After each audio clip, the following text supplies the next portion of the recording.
Welcome to Cybersecurity Where You Are, the Center for Internet Security's podcast. I'm Sean Atkinson, CISO at CIS. And I'm Tony Sager, Senior Vice President and Chief Evangelist at CIS. Cybersecurity affects us all, whether we're online at home, managing a company, supporting clients, or running a state or local government. So join us on Wednesdays as we discuss trends and threats, explore security best practices, and interview experts in the industry. Together, we'll clarify these issues, creating confidence in the connected world. Hello and welcome to the show Cybersecurity Where You Are. I'm Sean Atkinson, CISO here at the Center for Internet Security, joined by the host with the most, the Hall of Famer, the difference maker, Mr. Tony Sager. Tony, how are you, sir?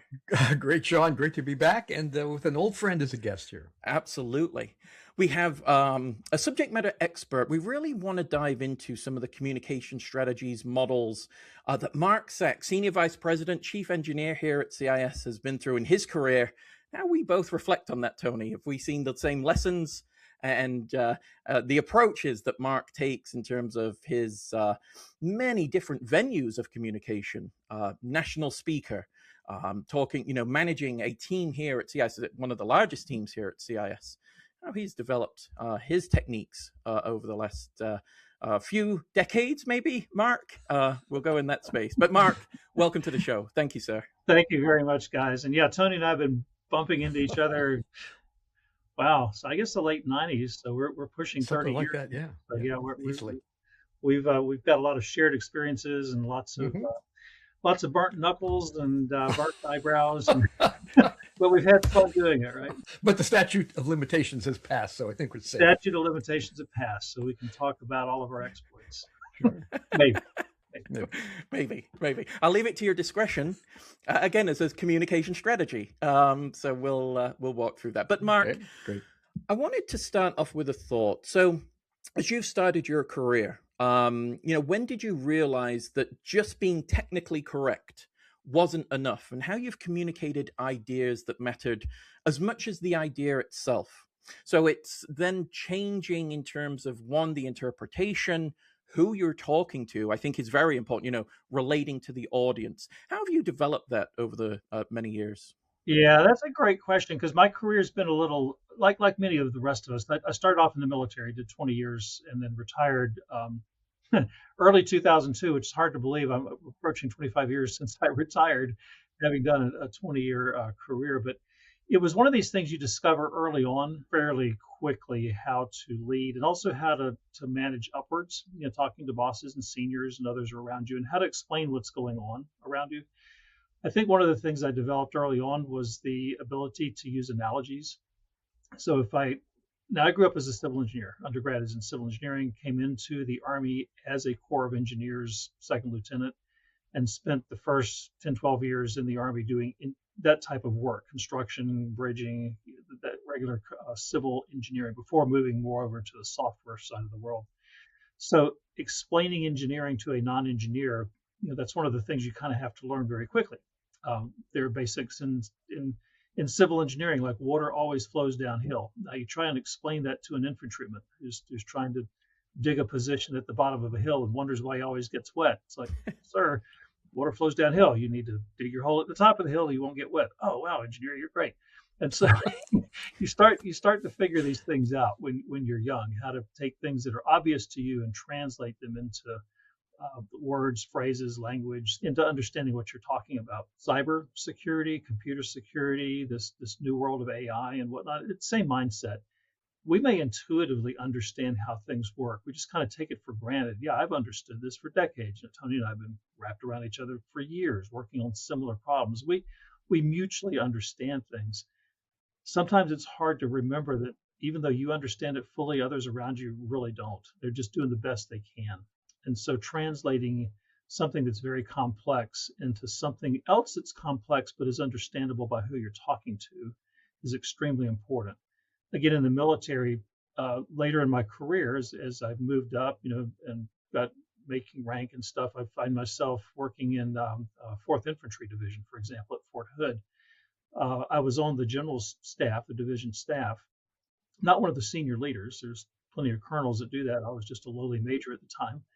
But I was the major who understood how his networks worked. And this was mid 90s or so, just as computer networks were really getting started inside the military. And the problem that the general faced was he had a son who was in college, and his son would come home, Dad, you're commanding this great army division, and how come you're not doing this, and how come you're not doing that with computers? So he turned to me, Hey, Major, my son wants to know why we're not doing these things. So it was an interesting challenge. I said, well, sir, let me come over to your home, and I'm going to help you become smarter than your son. And he loved it. And so it kind of connected there, where helping them manage their own problems, in this case, managing a son who was extremely brilliant and wanted to run circles around his general, the dad, it helped out there. In staff meetings, explaining how things worked at a non-technical level. Why computers sometimes didn't always work, why networks don't always work. This even happens right up to present day. We spend a lot of time explaining calmly and in a way that people can understand why things sometimes just don't work. If your internet's flaky, or if a patch won't run, or why do I have to reboot my computer every morning when I get up? These are common questions that, if we can phrase them using analogies, typically work.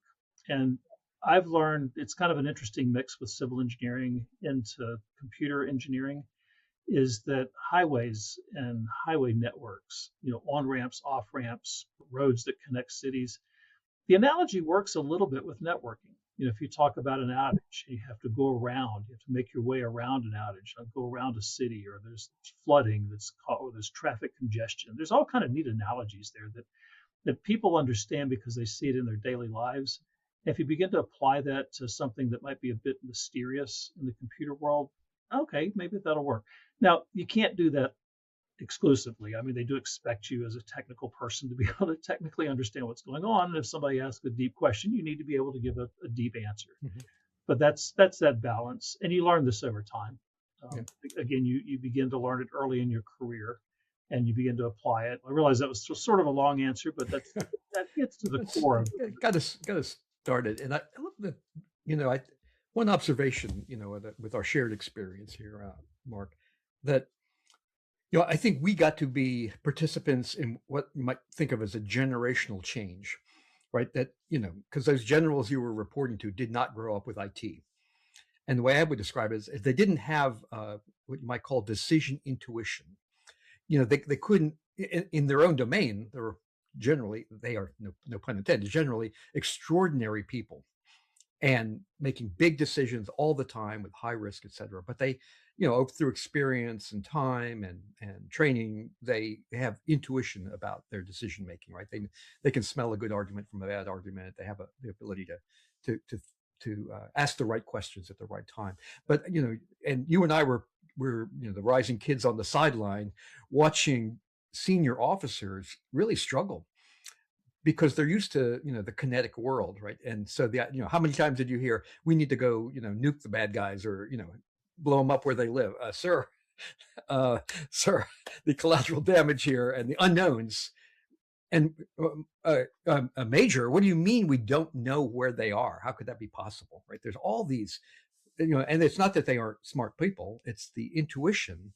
And I think that's how you help feed the intuition. I mean, there was a time I had to go to a meeting in the Pentagon about then, probably 99, 2000 time frame. There was something going on in South America that was really upsetting the United States.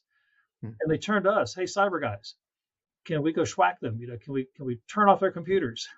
Well, technically, yeah, but legally, you might have a problem. Well, we're the big bad United States. I can fly a B-2 bomber over there. I can drop bombs. Yeah. Or I can go through the network and cause disruptions. And well, yeah, technically, yeah, okay. But the path from the United States to this country you want to go after crosses it. You get there over AT&T and Verizon and a whole bunch of private networks.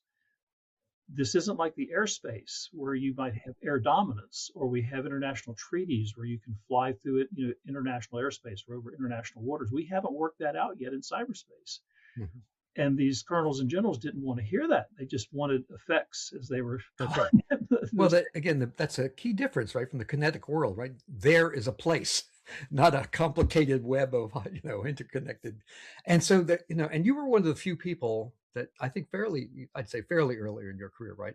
You went from technician, right? The real engineer's engineer to working at national policy levels with folks like Dick. That was a very Right? quick transition too. Yeah. And a lot of that, as I mentioned at Fort Hood, I was at Fort Bragg prior to that, working in 18th Airborne Corps, and was very technical. In fact, the group I led as a major, I was probably the most technical, which is very unusual in the military. You normally it's the other way around. Right. Luckily, I had a very technical warrant that worked for me, and my soldiers were very quick learners. But I do recall many times having to teach them how to solder connections together, just very basic hands-on things that I just took for granted, but that nobody ever really taught them how to do this. So yeah, it quickly transitioned from that level to I get this phone call that says, hey, we need you in Washington quickly. There's a national security emergency going on, and we're putting together a team to figure it out. And I'm thrust into this whole new world of geopolitical politics and national security and all these phrases I had read about in books. Had no idea how this stuff worked. And if just a few years after that, I'm at the White House working on the National Security Council, at the highest levels, briefing the President of the United States on how this stuff works. Now, you talk about having to translate geek speak. That's right. How do you explain to the President of the United States what ASN.1 is? Oh my gosh. Well, the president doesn't care what ASN.1 is. .1, .2, I don't care. I don't care. It doesn't matter. What am I supposed to do? I'm the President of the United States. Exactly. Brought a problem to me. What am I supposed to do? And I guess that's another key lesson here is when you are briefing and talking to senior leaders and boards and staffs that are above you, they expect you to come in with some options as well. Not just here's the technical problem, boss, and I don't know what you're supposed to do, but hey, here's the technical problem, boss, and here's a couple of options that might work. And then let the boss, take it from there. Again, at the President of the United States level, that's a little different because the options have to be run through other staffs. You don't just get to blurt out, right there in the Oval, here's what you ought to do, because everybody else will give you the eye. Well, you haven't coordinated that with me yet. Right. Different scenario, but similar in business, where you do have to think like a business person. If you're going to work with boards or you're going to work at the CEO level or other levels, there are other people that have other interests and other concerns. Technology is not the only thing on the map there. And you have to make sure you're well coordinated with the other staffs before you start offering up these great ideas. And that's a sign of maturity also, that you realize that technology is not the only thing, that there's personnel, there's finances, logistics, lots of other moving pieces that you have to coordinate with, of which technology is just one moving piece. That's also good, and I know we're getting a little off your question there, Tony, but coordinating with your peers, others in your organizations that are not the tech leaders, but might be HR, might be finance, might be other business units, and making sure you're all in line with them so that engineering is lined up with other staffs and that the other staffs are lined up with engineering. I think that's where you talked about the early experience. And by the way, I absolutely agree with your premise, right? That in the military, you have a ton of responsibility early. Like most of my undergrad friends were ROTC folks, and who went into uniform, and in their first 3 years, they're responsible for millions of dollars of equipment and the futures of a bunch of soldiers. I'm picking my next intern assignment. It's a really different environment, but that maturity to see all, and there's a certain decision process maturity, right? The technical answer didn't win because of all the other folks to be coordinated with and accounting for costs and HR and people and all that kind of stuff. And you could see that early, which was good experience for you. Again, being thrust into the national security arena. You learn early also of what to say, what not to say. I mean, I can recount many cases where I ran my mouth a little too much as a young engineer, and then quickly get told, yeah, you might know the answer. You might be technically smart, but would you just shut up? You're offering too much information here. And sometimes restraint is not a bad thing either. Sean, is that in your translation handbook here, the restraint? I just added it. Yeah. Sometimes it's not to mislead anybody. Yeah. It's that oftentimes engineers who do know the technical answer may tend to try and explain it too much. And here I am in this interview, maybe explaining things just a little too much. That's the engineer inside of me that just wants to get the props, right? You're the friendly audience here. Exactly. It's Exactly. Wonderful. Well, let's take a quick break. We'll be right back. Much more to talk about with Mark and Tony. With that, we'll be right back. You know, Tony, cloud security is like setting up a new home security system. You know you have responsibilities like setting up alarms and locking certain doors. But unlike a home security system, cloud security doesn't come with a manual. No, you don't have a definitive guide to what you need to harden in your cloud environments or how. There's got to be a better way. Thankfully, there is. CIS hardened images. These virtual machine images come pre-hardened to the CIS benchmarks, providing built-in cloud security and compliance without any guesswork. CIS hardened images are also available for just cents per compute hour, saving you time and money managing your cloud security posture. And all while using major cloud service platforms like AWS, Azure, GCP, and OCI. Cost-effective cloud configurations, CIS hardened images are ready to go when you are. Spin one up today by visiting cisecurity.org. Okay, so we're back. Now, Mark, one of the things I wanted to discuss was how, so you have built really, obviously, the subject matter expertise over a number of years. Obviously, now you have a team, a huge team under you. How do you work with your senior people to help them build their communication strategy as they talk across levels? Is that something you do consciously? Is that something you just bring to, you know, I've got the experience, here's what to do, here's the right analogy, here's the right mental model. Is that harder trying to translate what you've built up over your career to others to help them build a communication strategy? Well, some people learn by observing. So if the way that I talk to them, the way I explain things out, and I've noticed this over my career, I think everybody's seen this. If it's working out as a leader, the people below you will begin to imitate you. You know, they'll follow your traits. And this is, somebody pointed this out to me early on, said, "Sir, cut your hair real short, make it into a flat top." Now I'm in the Army. That'd be like a Marine haircut. Why would I want to do that? To see if your soldiers will do the same thing. Okay, so I did it. Within a month, half my soldiers had flat tops. I didn't say a thing to them. Imitating the boss. You know, I saw other folks would do this too, grow out a mustache or just something just different and see if others did the same thing.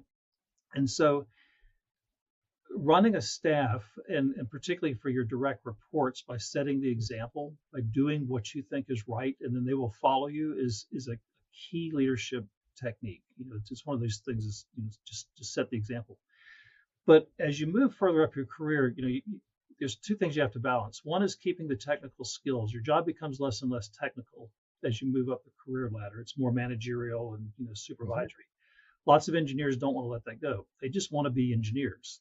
Or as in the military, we used to say that you want to turn a wrench your whole life. Well, you can't turn your wrench your whole life. You're gonna have to supervise people at some point. Or you could be an individual contributor, but your upward mobility kind of stops after a while. So as you move into management and into leadership, one of the main roles of a leader is to resource those that are below you. And that's what I like to emphasize with people on my team is my role is not to do your job. Your role is to do your job.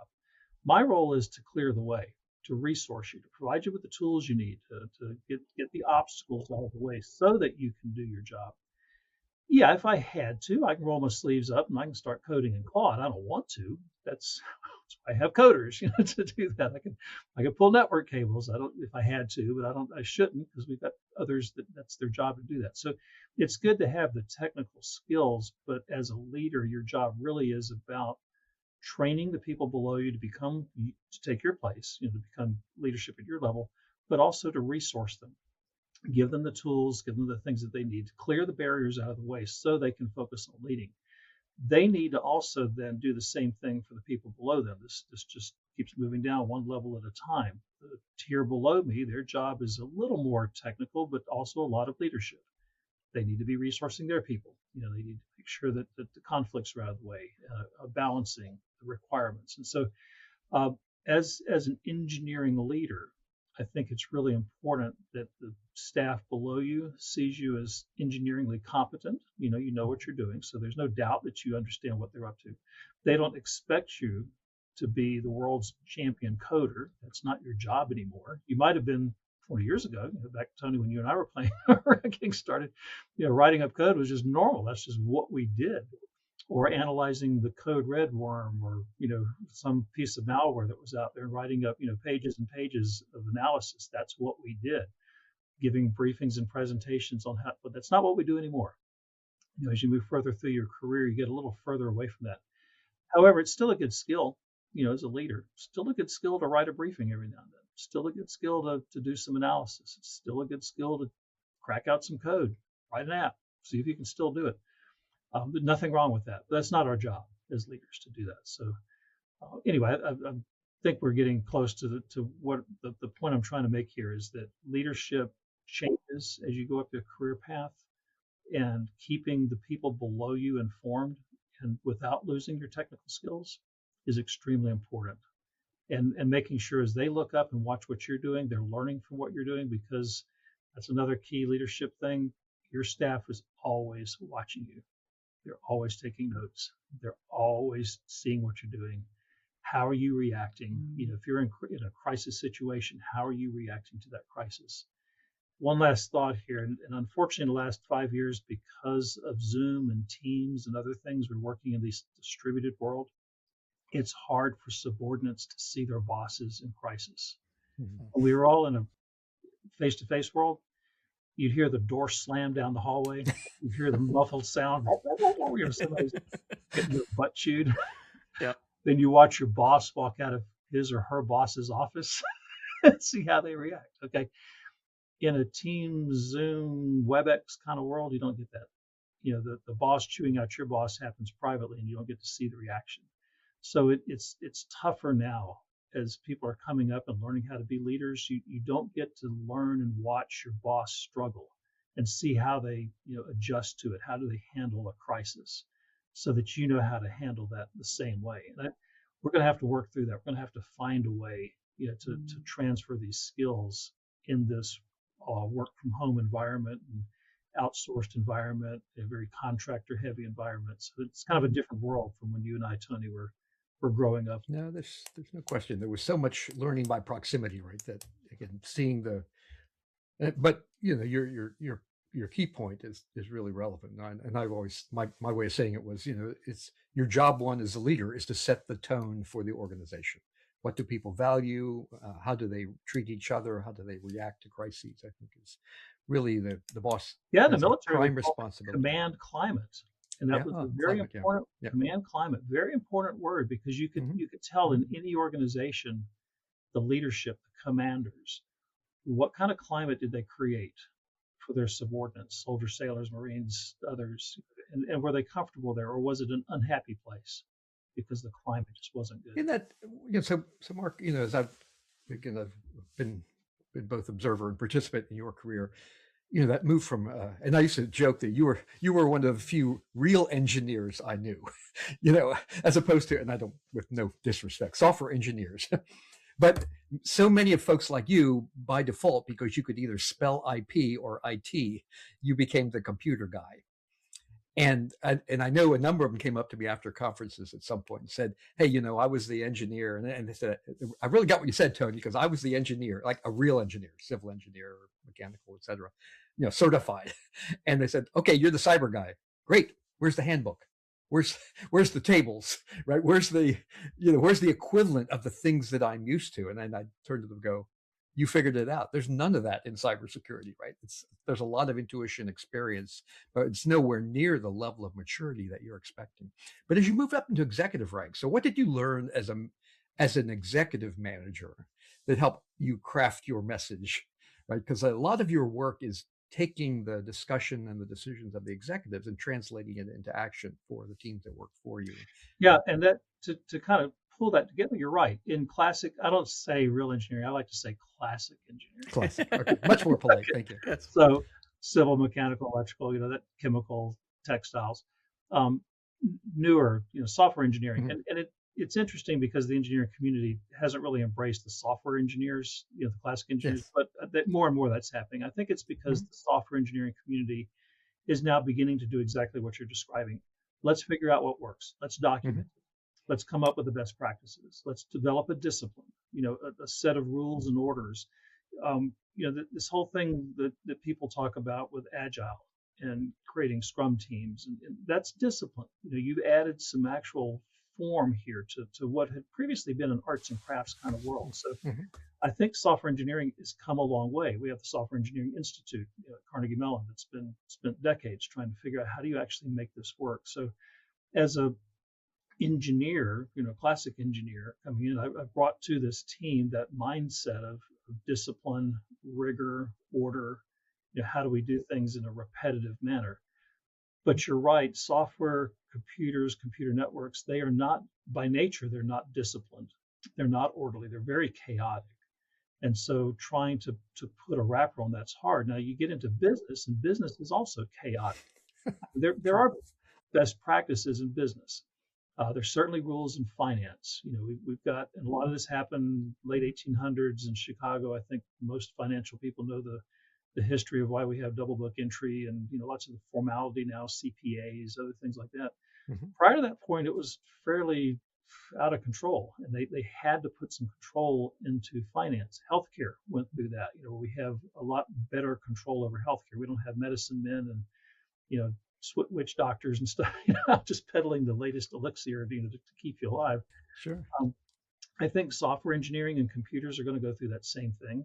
So in the business world, boards work under a set of rules. There are regulations. There's legal oversight. You can literally go to jail if you make incorrect decisions as a senior leader if you're running a company. That equivalency doesn't quite exist yet in software engineering. I don't know of any software engineers that have gone to jail because they programmed a bad line of code. But I do know of civil engineers that have gone to jail because they designed something that killed a person.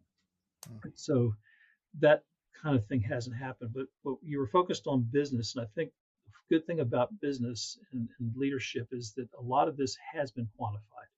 There are some real good rules out there. There's best practices. Boards are run a certain way. Most of that, unfortunately, was driven by regulation versus the industry kind of saying, here's how we should do it. They were told, here's how you're going to do it. But to be fair, other groups, the NACD and others like that, have been developing for boards ways ahead, ways to properly manage, ways to stay out of trouble legally. And as an engineer, as you grow in your career, you've got to learn these things. Much like the discipline of engineering, you kind of have to learn the discipline of business, the discipline of large organizations, and the law, the discipline of the legal system. And as an engineer, again, as a classic engineer, your brain kind of understands that because you're looking for order. Right. That's right. Software engineer, on the other hand, coming up, it's a not so orderly world. And so a pure software engineer might have trouble trying to get their head in gear when it comes to the discipline of running a business because it's just not what they're used to. Again, to be fair, though, the software engineering community is developing more discipline as each year goes by. This is clearly becoming something that has to happen. I'm very happy to see it. Of course, software engineering is fairly young compared to all the other engineering fields that have centuries, if not millennia, of experience. So we're getting there. And I think in my role, I've spent a lot of time over the last 10, 15 years learning business, learning how businesses work, taking business courses. I've got 2 master's degrees. One of them essentially is an MBA, although it's not called that, but it's like an MBA in startups. It taught me a lot about how to create a company, startup company. And from there, I learned all the different forces that are behind the business world, free enterprise, capitalistic business community. A lot of engineers don't have that background. And that might be part of the advice here. If you're good, as you move up the ladder, if you don't have any business background, if you haven't ever taken a course in it, you probably ought to. You don't necessarily need to go get an MBA, but enroll in some courses and learn how businesses work and what the processes they are, and how boards function, and how boards govern, and the decisions they have to make, and the legal frameworks that they work in. Yeah, I think that's wise advice, right? Because at the end of the day, generally, I often say, Mark, that the best technical answer almost never wins on its own, right? You have to convince other people who view the problem differently, who speak a different language, a different process of getting to that, and your real responsibility is to help them, right, fulfill their responsibility, and even in a understanding the financial side of it. There's a cost of things, a cost of doing business, and If you're in a profit-seeking company, how does P&L work? How do you make money in order to survive? And if you're not in a profit-seeking company, if you're in a nonprofit or a government organization, otherwise, you still have to understand the money flow. You still have to understand how payroll works. These are all things that a lot of engineers just wish off and say, well, there's somebody else who's going to take care of that for me. But it really is something you need to understand as you move up the career ladder. Fantastic. Well, Mark, this brings us to the end of our episode, but thank you so much. I think there's a lot of lessons here, the discipline, and one of the things I just wanted to note was the continuous learning. As you've seen elements of where I need to meet certain organizations or I need to be able to use the same vernacular in that space. And doing that is, on purpose. And I think that's a phenomenal lesson for really building your capability. Again, military, engineering, technical, leadership, business. It's a great example to everyone. So thank you, Mark. I really appreciate that. And thank you, Tony. Really appreciate it as well. And thank you to our audience. We appreciate you joining us. Remember to subscribe in all the usual ways with your preferred podcast provider. Catch us on YouTube at The CI Security. Questions, comments, concerns, reach out. podcast@cisecurity.org. And with that, we'll talk to you soon. Thank you for listening to the podcast today. The thoughts and opinions expressed by our podcast guests are solely theirs and do not necessarily reflect those of CIS. Tune in on Wednesdays for a new episode. And in the meantime, visit our website at cisecurity.org. Together, we'll continue our efforts of creating confidence in the connected world.